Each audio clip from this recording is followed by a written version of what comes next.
melafadzkan niat sama sekali tidak datang dari Rasulullah sallallahu alaihi wasallam. Di mana hadisnya Rasul sallallahu alaihi wasallam bersabda, "Idza qumta ila shalah fa'asbighil wudu." Jika kamu mau melaksanakan salat, imma salat wajib, imma salat sunnah, dan salat-salat yang lainnya, fa'asbighil wudu, sempurnakanlah wudu. Setelah sempurna wudu, summastaqbilil qiblah, kemudian menghadaplah ke kiblat. Setelah menghadap ke kiblat, fakabbir, maka bertakbirlah. Maka tidak ada lagi bacaan-bacaan setelah menghadap ke kiblat, maka bertakbirlah. Ikhwatu iman, memang ada, dulu saya juga pernah belajar di satu pesantren di Sumatera sana tentang pelajaran melafalkan niat. Di antaranya ada di dalam kitab I'anatut Talibin. Nah, di dalam kitab I'anatut Talibin dan kitab Safinatun Najah, bahwa melafalkan niat adalah membantu daripada hati. Melafalkan niat adalah membantu kuatnya hati. Tapi sekali lagi ini adalah hanya pendapat yang tidak didasari dengan perintah dari Allah dan Rasulnya. Padahal Allah Subhanahu wa taala dan Rasulullah sallallahu alaihi wasallam, kata Allah Subhanahu wa taala di dalam Al-Qur'an, "Wa ma atakumur rasul fakhudhuh." Dan apa-apa yang datang dari Rasul, maka ambillah. "Wa ma nahakum anhu fantahu." Dan apa-apa yang Rasul sallallahu alaihi wasallam larang padanya, maka tinggalkanlah.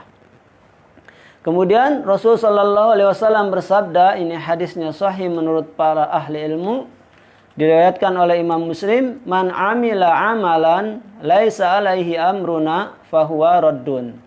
Barang siapa yang melaksanakan amal, laisa alaihi amruna, tidak ada amal tersebut, perbuatan tersebut datang dari perintahku, fahuwa raddun, maka amal tersebut ditolak adanya. Ini saya ambil rujukannya di dalam kitab Masail fil Muta'aridah. Nah, ini bisa dilihat di sini.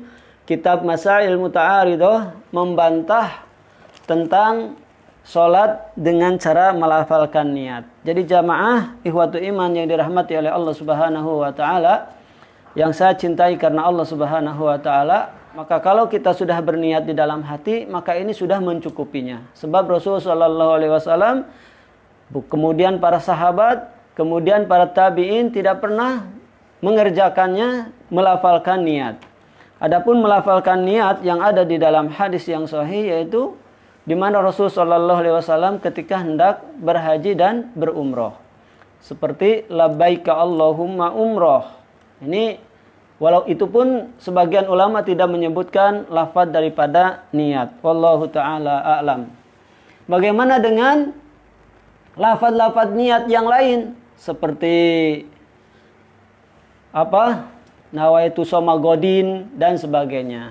Kalau kita berniat hendak berpuasa esok hari, atau kita terbangun di malam hari akan mengerjakan puasa, maka ini sudah cukup. Sebab niat itu adalah tempatnya di hati. Niat itu adalah al-qasdu. Kita bersengaja, kita bukan dalam kondisi mimpi, bukan pula dalam kondisi ngelantur, maka ini termasuk niat. Dan setiap orang pasti bisa meniatkan di dalam hatinya. Jadi kalau kita meniatkan di dalam hati, maka ini sudah cukup, tidak harus dilafalkan.